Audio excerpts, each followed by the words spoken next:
It's been more than 40 years since her last journey. Home now for the Queen Mary is as a floating hotel in California. But on her 80th birthday, the wartime service of this legendary liner is being celebrated.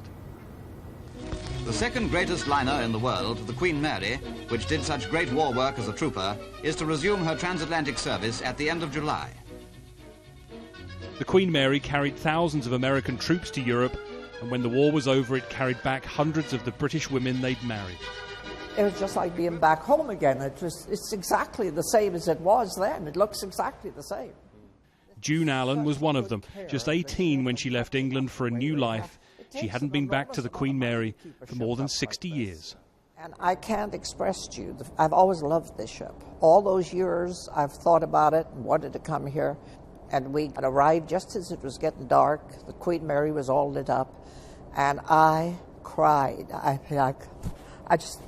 It got me just to see it after all that time. The journey to a new life in America wasn't all plain sailing. Some simply caught the next ship back home. But that week aboard was life-changing. There were 1,700 war brides on this ship and their children. And to be on this great big ship at 18, going to a new country and a new life, there's really no words to express. It's just, and to top it all off, it was February. The ocean was very rough and we'd see icebergs. And of course, I always thought about the Titanic. It was scary, but it was thrilling too. In times of war and peace, 3 million people sailed on the Queen Mary. 50 million have visited in her retirement. This ship has something that other ships don't have.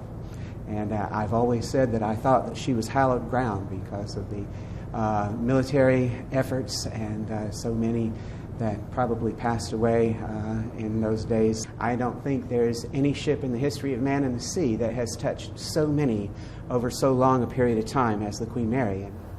Even permanently moored, she offers the occasional blast from the past.